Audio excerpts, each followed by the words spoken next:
My name is Rita Baranasi. My name is Moji Awe. My name is Michaela Ruvalo. And I'm Abby Davies. Thank you. And judges, will you now introduce yourselves with your name, academic degrees, and current positions?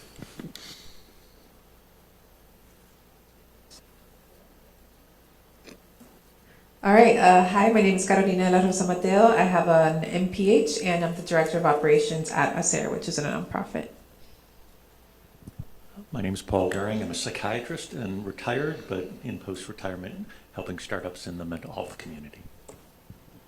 Hi, I'm Kelly Webb. I have an MBA and an MHA, and I work for Premier as a consultant focusing on health equity. Hi, I'm Mickey Scullard. I work at the Minnesota Department of Health. I'm a Preparedness and Response Coordinator in the Emergency Preparedness and Response Division. I have a DRPH and an MPH. Thank you all. Teams, let us know when you're ready to begin and we'll start your time. So good afternoon. Again, my name is Srija. We have Moji here, Michaela, and Abby. For our case presentation, we chose to focus on the K-12 school systems in the setting of a new pandemic. Today, we'll share with you lessons learned from COVID-19 and pandemic preparedness in school systems. So COVID-19 had overwhelming impacts on all of our lives. For students kindergarten through 12th grade, this pandemic disrupted one of the biggest senses of normalcy and structure for students. It had devastating impacts on academic achievement, with one study citing that there was a 3-month loss in learning for math and 1.5-month loss in learning for reading. Students also had a decline in emotional and mental health, with notably increased rates of suicidal attempts. Also, over half of teachers reported burnout, which was higher than those of healthcare professionals during this time.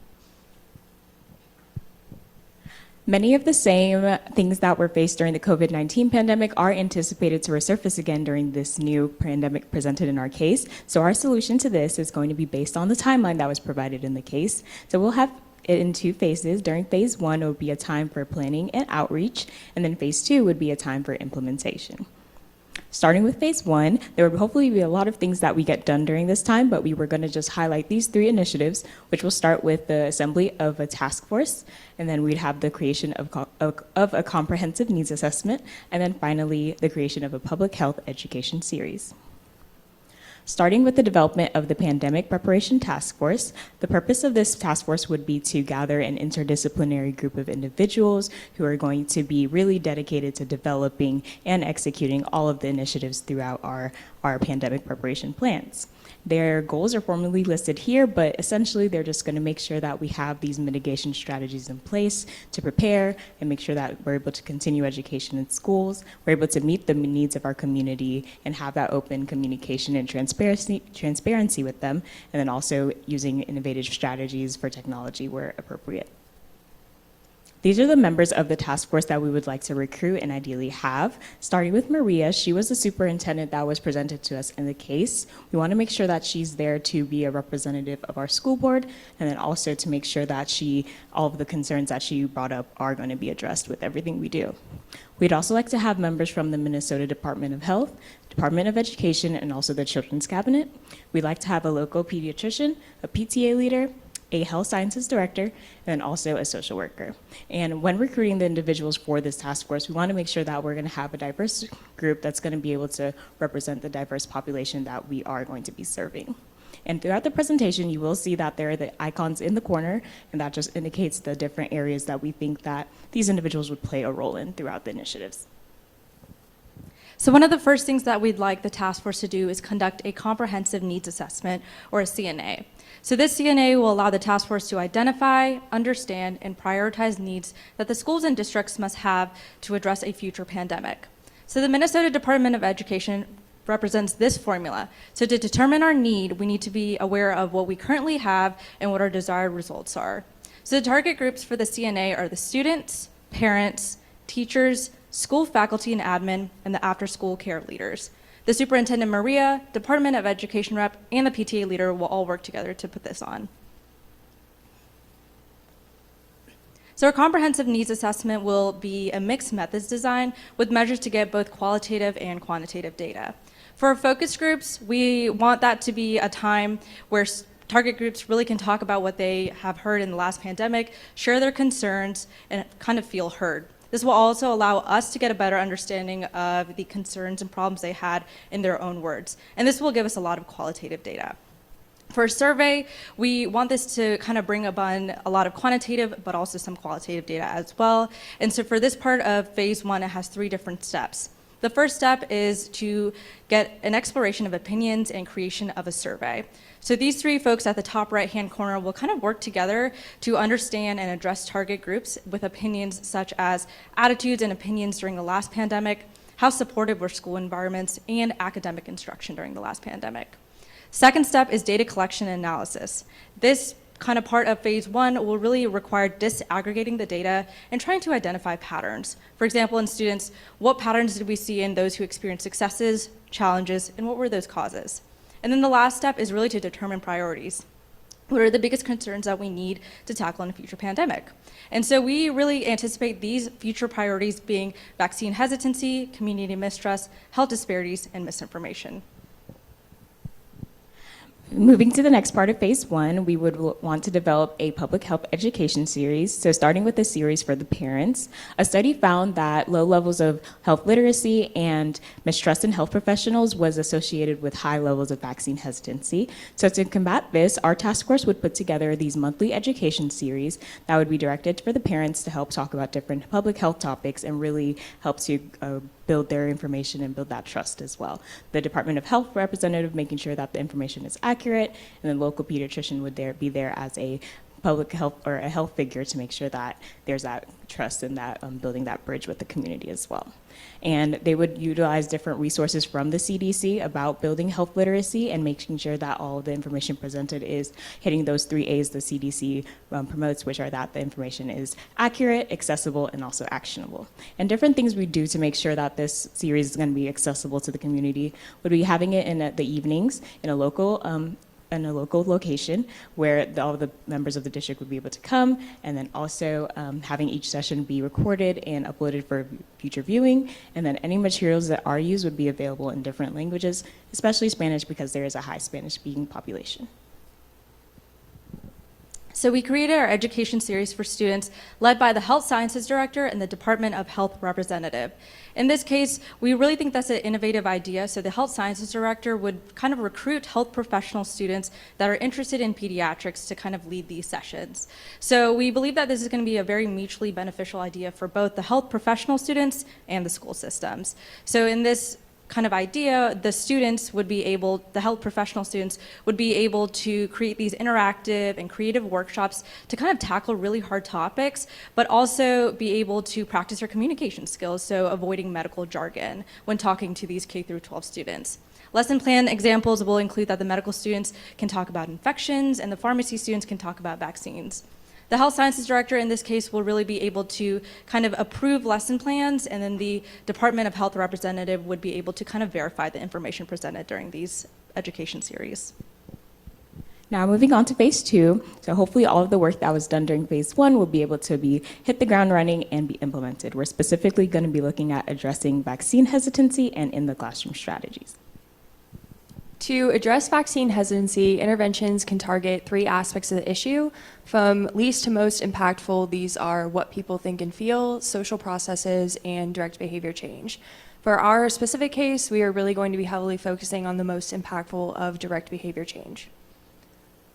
So for direct behavior change, we have 2 initiatives that we are hoping to start. The pediatrician on the committee, once the vaccine becomes available, will be making vaccine recommendations in well and sick child visits within the pediatric office themselves. Pediatricians are often seen as a very reputable source of vaccine knowledge and comforting to those parents making the decision to or to not vaccinate their child, and a good point of contact for trustworthy information on the subject.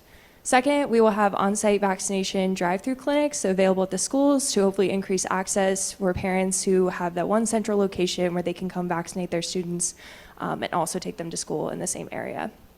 To address social processes, this is where the social worker on the committee will really come in handy. Social workers are very committed to being connected within the community and they serve. So we will be using the social worker as a point of outreach to reach out to athletic clubs, parishes, churches, anything that they can really be connected to in the community to kind of spread information about the vaccine and kind of combat vaccine misinformation in a grassroots way. Lastly, to impact what people think and feel, we will have been relying on those educational sessions mentioned in phase 1 to start the ground running with vaccine true information and make sure we combat mistrust from the beginning. Second part of phase 2 will be our education structuring. These strategies will be put in place to mitigate the spread of the virus in our school systems, and we will be maintaining in-person education to protect the education, well-being, and mental health of our students. So beginning with entry policies, we're going to have students masked at all times on campus, and we're going to screen them on entry into the buildings with both taking their temperature and asking if they've had the most common symptoms of the virus. Any students who don't pass the screening or who are identified on contact tracing will be sent home. As far as in the school, we will have students seated 3 feet apart and in cohorts, meaning they will be seated near the same students throughout the day. We will be utilizing extra spaces such as the gymnasiums, cafeterias, and outdoor spaces, weather permitting, for larger gatherings such as lunch times and gym classes. We will be encouraging hand washing throughout the day and making sure we provide students with hand sanitizer. We want to protect our students who are immunocompromised or have family members that are immunocompromised. So we will be offering virtual classes for each grade, which will help our students and our teachers by removing that burden of having to handle both in-person and virtual students at the same time, and really maximizing our education time. We will also have our students who are homesick with course document access online in case they need it if they aren't feeling well enough. So it was found that all students fell behind their anticipated education goals during the prior pandemic, but students in these categories fell behind even more, with English learners being the most affected, falling on average 1.5 months behind the typical student.